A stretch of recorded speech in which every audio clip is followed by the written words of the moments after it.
إن الحمد لله نحمده ونستعينه ونستغفره ونعوذ بالله من شرور أنفسنا ومن سيئات أعمالنا من يهده الله فلا مضل له ومن يضلل فلا هادي له وأشهد أن لا إله إلا الله وحده لا شريك له وأشهد أن محمدًا عبده ورسوله صلى الله عليه وعلى آله وصحبه وسلم تسليمًا كثيرًا أما بعد فإن أصدق الحديث كتاب الله وخير الهدي هدي محمد صلى الله عليه وسلم وشر الأمور محدثاتها وكل محدثة بدعة وكل بدعة ضلالة وكل ضلالة في النار.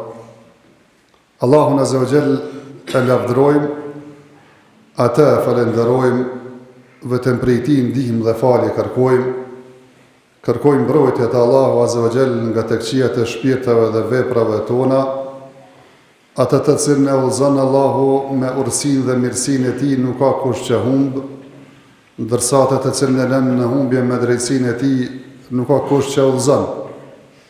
Dëshmoj se nuk meriton të adhurohet askush me të drejtë përveç Allahut, i cili është një dhe nuk ka shok, dhe dëshmoj se Muhamedi sallallahu alaihi wasallam është rob dhe i dërguari i tij, paqja, mëshira, bekimet e Allahut Azza wa Jall qofshin mbi të, mbi familjen e tij të ndershme, mbi shokët e tij besnik dhe mbi gjithë ata të cilët e përcjellin rrugën e tij deri në ditën e gjykimit. Nuk ka dyshim se fjala më e drejtë dhe më e vërtetë është fjala e Allahut Azza wa Jall, dorsa udhëzimi më i mirë dhe më i plotë është udhëzimi i pejgamberit tonë Muhammedit sallallahu alaihi wasallam, ndërsa vepra më e keqe dhe më e shëmtuar është ajo shpikura në fe, nga se çdo shpikje në fe është bidat të risi, e çdo risi çon në humbje, e çdo humbje çon në zjarr të xhenemit. Allahu na mbrojt neve dhe juve prej tij. Vëllezër të nderuar, në qoftë se kujtohet në xhumën e fundit që ishim së bashku, kam folur në lidhje me ignorancën, paditurinë dhe se sa e keqe është ajo dhe se sa dëm shkakton ajo. Dhe kam thonë se nuk jam duke folur për kohën e mesjetës, po jam të fol për kohën bashkohore, dhe kam treguar se nuk është fjala që nuk po dim me shkrua dhe me lexu, përkundrazi edhe dim me shkrua dhe me lexu, besa jem shumë të artikuluar, besa dim dhe gjuhë huaja, studiojmë bile jetën e kësaj dunjaje, ndoshta kur njerëzimi s'ka pas zhvillim më të madh se tash.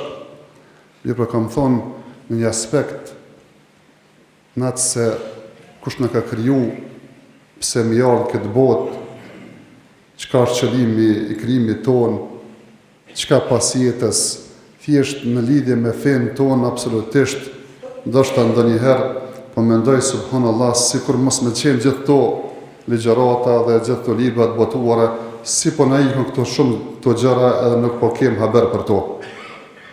Edhe pse fatkeqësisht i gjen ndoshta shumë larg këtyre gjërave, mirë po me pyet, me lëm me fol, janë nisë edhe vajzë të monë, edhe ders të monë.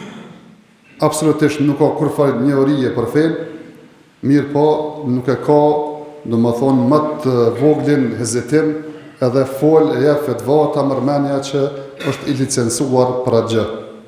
E kem më kujton një rast që ka ndodhur kohën e pejgamberit sallallahu alaihi wasallam, kur ka një njeri edhe ka pyet pejgamberin sallallahu alaihi wasallam, ka thonë ja Rasulullah, cili është vendi më i keq në tokë? Ka thonë, la adri, se di. E ka takuar pejgamberi sallallahu alaihi wasallam Xhibrilin dhe ka pyet Xhibrilin e i ka thonë, o Xhibril, cili është vendi më i keq në tokë? Ka thonë, se di, po do të e pyes Allahun Azza wa Jall. Edhe vonon takimin me Xhibrilin, edhe pas një kohë pi vjen Xhibrili dhe po i thot pejgamberit sallallahu alaihi wasallam, me pa të pyetur se cili është vendi më i keq në tokë. Atë kam thonë nuk e di, kam thonë se do e pyes Allahun Azza wa Jall, Dhe kam pyetur Allahun Azza wa Jalla, më ka thënë se vendi më i keq në tokë janë pazarët, tregjet, ku bëhet biznesi, ku bëhet tregtia, se fatkeqësisht aty ka padrejtësi të madhe, ka tradhti, ka dallavere, ka gënjeshtra, faktikisht njerëzve ju në hak e kështu me radhë, s'po du me nënshmu kërkon asgjë, mirë po, kjo është realiteti. Mirë po, nuk është kjo tema ime. Tema ime është, vëllezër të nderuar, ajo që e pyet pejgamberin sallallahu alaihi wasallam, edhe po thot nuk e di. E pyet Xhibrilin, që është melaçja më e madhe, edhe po thot nuk po e di. A vjen dikush që haber nuk ka për fe, edhe fol për fe, ta mërmenja që është në fashehul Islam, apo në farmuftie i botës islame. E kjo hadith, do të mëna ngulit një bazë që do të me pas na, që thjesht mos me fol, për atë që nuk e dim. Mirë për atë që nuk e dim në rastet konkret për çështjet fetare, duhet me i pyet ata që din. Nga se kështu në ka udhëruar Allahu Azza wa Jalla në Kur'an kur ka thonë Fes'elu ehle dhikri in kuntum la ta'lamun. Pyetni ata zotë e dijes, qofse nuk jeni të ditë. Thjesht mos fal pa ditë. Mirë po, disa gjëra duhet me i ditë, ato duhet me mësu. Atër pyeti ata që din ato gjëra. Nga se besimtarët dhe zëtë ndëruar është i krijuar për një qëllim, ajo është me adhuru Allahun Azza wa Jalla. E njeriu nuk ka mundësi me adhuru Allahun Azza wa Jalla nëse se njeh Allahun Azza wa Jalla, apo nuk e njeh se si duhet me adhuru Allahun Azza wa Jalla. E nëse njeh Allahun edhe njeh se si duhet me adhuru Allahun Azza wa Jalla, atër përgëzohu se je me dituri dhe je në dritë edhe je prej atyre që vazhdimisht e kërkojmë në namazin ton, ihdina siratal mustaqim, siratal ladhina an'amta alejhim ghayril maghdubi alejhim waladdallin. O Zot, na udhëzon në rrugën e atyre që i ke udhëzuar ti, që në rrugë drejt, të që ti ke begatuar e që nuk janë prej atyre që ti je hidhruar me ta apo janë të devijuar. Se njerëz dhe kështut, ose kanë dije e nuk punojnë me të, ose nuk kanë dije e punojnë me ignorancë.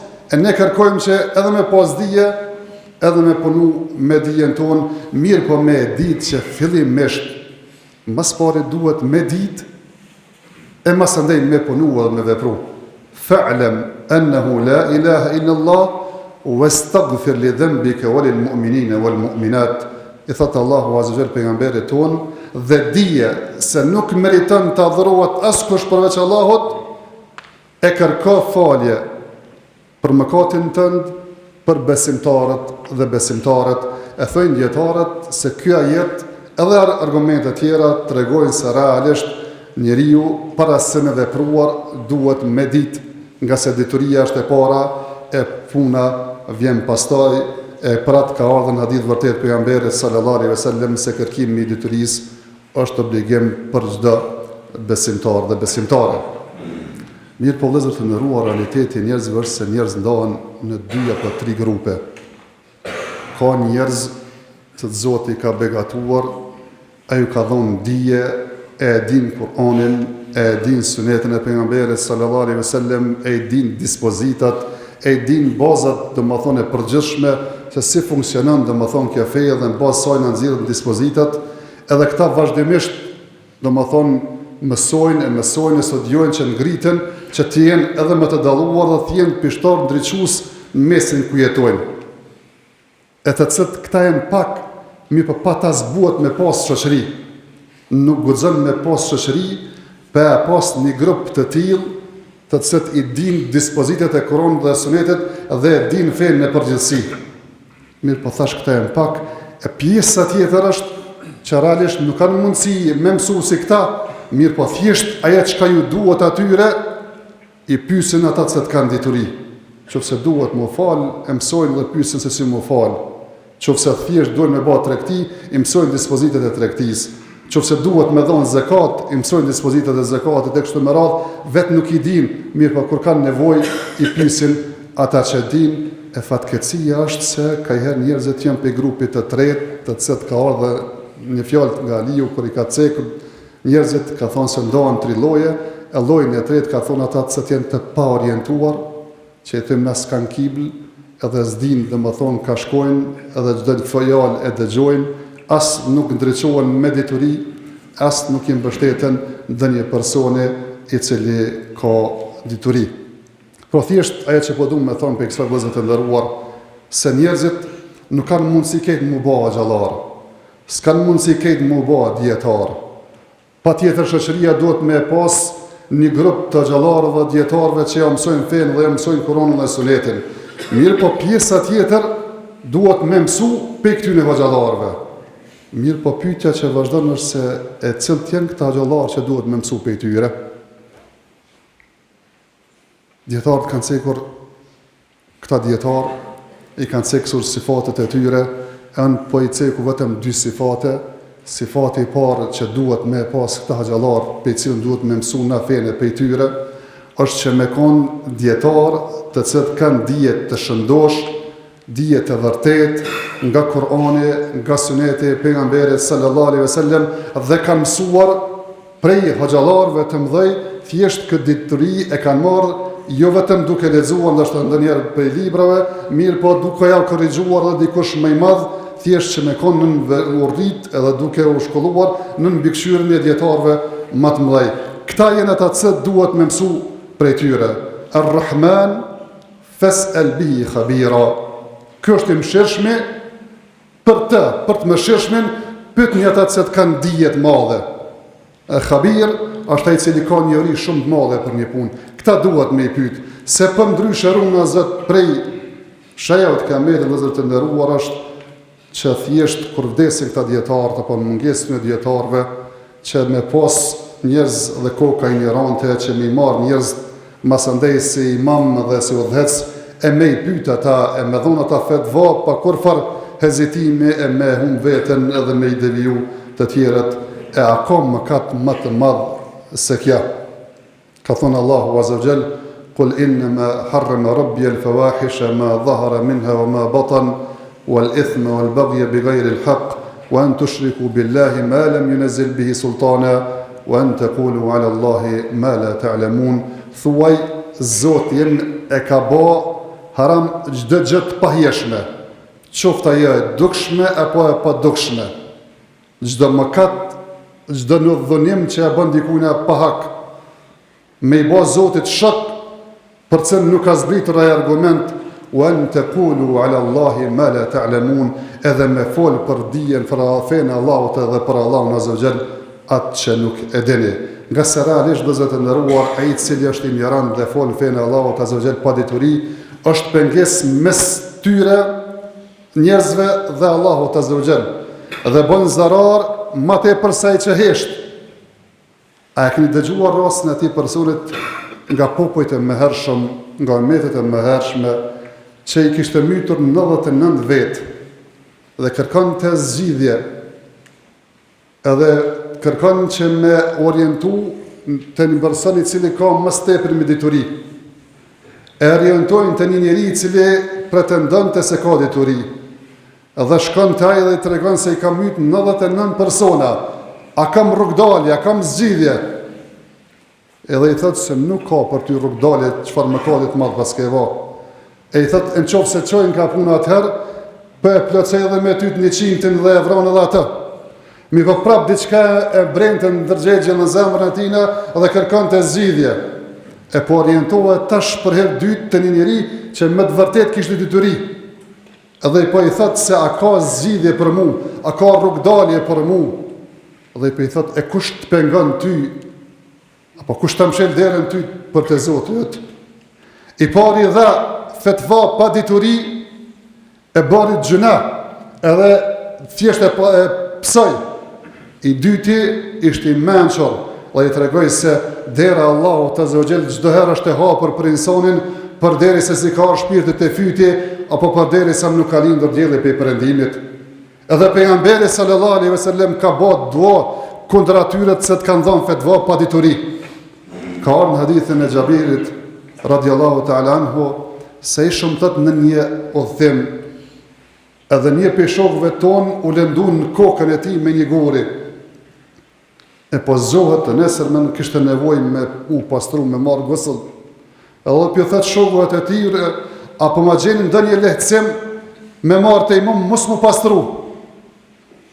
Ata gjithë si unanimisht pjethojnë se s'ka zgjidhje, veç duhet mu pastru. E pastrohet, e përkecohet gjendje, e vdes, e informohet më së ndaj pejgamberi sallallahu alaihi wasallam për këtë rast dhe ju thot qataluhu qatalahumullah. E pas kanë vrarë Zoti i vraft. Se thjesht që s'kan pyet, kur s'kan ditë se shërimi i ignorancës është me pyet, kish mjaftua ati personi me marrë tejmum, ose me e qitë një leck mbi atë varrën ku e ka pas dhe që asaj me dhonë mes e pjesën tjetër me pastru. Kështu të është vëzët të ndëruar, ku njerëzit marrin koka ignorante edhe i pyesin për fetë e tyre, edhe thjesht edhe e devjojnë veten, edhe i devjojnë tjerët, e lusim Allahun azza wa jall mos na bën prej tyre. Aqulu qawli hadha wastaghfirullaha li wa lakum fastaghfiruhu innahu huwal ghafurur rahim.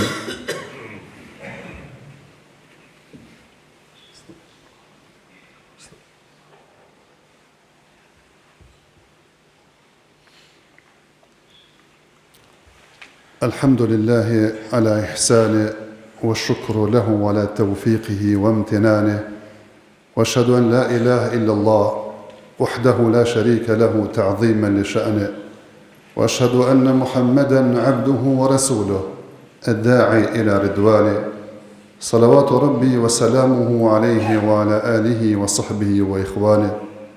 Vëllezër të nderuar, ai nga ajo që them pjesën e parë, u kuptua se njeriu për të vepruar duhet me ditë se dija është e para, dhe njerëzit që nuk dinë duhet me pyetur ata që dinë. Mirë po ata që duhet pyetur duhet me i plotësu dy kushte. Kushti i parë treguam se duhet me pas dituri të shëndosh, dituri të mjaftueshme dhe të fortë nga Kurani dhe Suneti e pejgamberit sallallahu alaihi wasallam. Mirë po kushti i dytë, ai ati që të pyet është që njeriu me kon i devotshëm dhe më njoh me devotshmëri, që thjesht fjalët e tij dhe punët e tij janë për potshmëri. Thjesht nuk është për atyre personave të cilët njihet se është mëkatar, ose ka inovacione bidate, ose ndoshta jem ndonjëherë fetva të çuditshme për me kënaq dikën tjetër apo runazet për ndonjë interes të caktuar. Thjesht të tillët nuk duhet me kon referencë me i pyet edhe me u besu fen atyre personave. Mirë po atyre që duhet me u besu fen, duhet me pyet ata që Kur'an kanë dije nga Kurani dhe Suneti e pejgamberit sallallahu alajhi wasallam, mirë po janë praktikues dhe parët që ti prin me punët e tyre, na çka frasin e jo të njihen për mëkatar, për bidate, për fetvate që dëmon të çroditura e kështu me radhë. A keni pa në Kur'anin tonë dhe të ndërruar dhe në fen tonë, qofse duhet dëshmitar me pas në tregti apo në martesë të shkurrëzim, ka urdhëruar Allahu azza wa jall që mi gjet ata personat që janë të drejtë dhe janë besnik dhe janë burra të mirë. E si që ndrëm puna të çështja e fesë të ndëruar, nuk pyetet çdo kush, nuk merret fetva për çdo kujna, mirë po merret për atij personi i cili ka dije dhe ka devotshmëri, ka dije dhe ka devotshmëri. Thuhet se Sufjan al-Thauriu ka thënë, thashin njerëzit se sprova e njerëzimit janë dy persona. Ai personi i cili është adhurues i madh, mirë po është ignorant, dhe i dietari i madh, mirë po i cili është mëkatar. Këta janë sprovë për këtë njerëzimin, se njerëzit të tillë janë, ose adhurojnë Zotin e adhurojnë me ignorancë, ose runa Zot kanë dituri e nuk punojnë me diturinë e tyre, e Zoti mos na baft as prej parëve, as prej dytëve, e këtë që e pa thëmë vëllezër të nderuar. Jemi shtyrë nga një çështje, nga se shpesh po sprovohemi edhe në vendet tona, edhe në shoqëritë tona, edhe në vendin ku po jetojmë, mirë po edhe globalisht si musliman, e po kalojmë në për sfida dhe sprova të ndryshme, e ndonjëherë po pyeten njerëz jo kompetent, edhe po dhojnë fetva, e po bojnë zarar më shumë se me kanë hesht. Se as nuk po kanë dije nga Kurani, as nga Suneti, as nuk po janë që i po analizojnë gjërat faktike me logjikën e tyre, as nuk po kanë Kur'an dhe Sunet, as po kanë logjik të shëndosh, e po bojnë zarar më shumë se edhe dikush që hesht apo nuk përzihet në këtë punë. Pra vëllezër të nderuar, duhet me pas konsiderat edhe në vendin tonë. Mos më dëgjoj disa njerëz që janë shumë sipërfaqësor, edhe na qesin zakonisht para dy zgjidhjeve, e çështjet e komplikuara i thjeshtsojnë, ato thjeshtësumet i komplikojnë, mirë po thjesht me marr për atyre të cilët kanë dije, jenë të dëshmuar për urtësi dhe largpamësi, e të tillë duhet mi pas referencë, e kurse si ignorantët nga se ka ardhur nga Abdullah ibn Mesudi radhiyallahu ta'ala anhu se ummeti kumi pas punë të mirë përderisa e merr diturinë prej dietarëve dhe xhallarëve të mëdhej, të besueshëm dhe të dijshëm, ndërsa fatkeqësia të fatkeqësi është kur njerëzit fillojnë me marr diturinë për njerëzve domethënë që pretendojnë dhe që janë të vegjël dhe të janë të rinj, e faktikisht domethënë edhe bojnë zarar, edhe devijojnë veten dhe i humbin të tjerët. Allahu Azza wa Jall na vëdësoft në fen ton, na bëf për atyre të cilët nëse s'dim pyesim e kurse se të veprojmë pa dituri, mirë po të kem kujdes që kur flasim për çështjet që janë të interesit publik, me pas domethënë përgjegjësi të madhe, jo vetëm për fjalën që thojmë para njerëzve, mirë po edhe për fjalën që do të llogaritem para Allahut Azza wa Jall, se të gjithë kena me dalë para Allahut Azza wa Jall. Se cili për çdo fjalë që kemi folur do të llogaritem dhe të merrem përgjegjësi. Lutim Allahun Azza wa Jall që të na fal çdo gabim që bëjmë me dije apo pa dije, me qëllim apo në formë të gabuar. Lutim Allahun Azza wa Jall që të na ruan neve, familjet tona, shoqëritë tona. Lutim Allahun Azza wa Jall që të na fal neve, fal prindrit tonë, të fal këtë musliman në përgjithësi. Lutim Allahun Azza wa Jall të ndihmon vëllezërit tonë musliman kudo që të jenë, ata që kanë më shumë të nevojë, ata që janë të smur, të plagosur, e të përsekutuar. Lutim Allahun Azza wa Jall edhe një herë që të na fal mëkatet tona. Inna Allaha wa malaikatahu yusalluna 'alan nabi ya ayyuhalladhina amanu sallu 'alayhi wa sallimu taslima. Allahumma salli 'ala Muhammadin wa 'ala ali Muhammad kama sallaita 'ala Ibrahim wa 'ala ali Ibrahim innaka Hamidum Majid. Allahumma barik 'ala Muhammadin wa 'ala ali Muhammad كما باركت على إبراهيم وعلى آل إبراهيم إنك حميد مجيد. اللهم آت نفوسنا تقواها وزكها أنت خير من زكاها أنت وليها مولاها. اللهم يا مقلب القلوب ثبت قلوبنا على دينك. اللهم إنك عفو تحب العفو فاعف عنا يا حي يا قيوم برحمتك نستغيث. أصلح لنا شأننا كله ولا تكلنا إلى أنفسنا طرفة عين. اللهم أغننا بحلالك عن حرامك وبفضلك عمن سواك يا رب العالمين. اللهم ربنا آتنا في الدنيا حسنة وفي الآخرة حسنة وقنا عذاب النار. ربنا اغفر لي ولوالدي وللمؤمنين يوم يقوم الحساب. إن الله يأمر بالعدل والإحسان وإيتاء ذي القربى وينهى عن الفحشاء والمنكر والبغي يعظكم لعلكم تذكرون.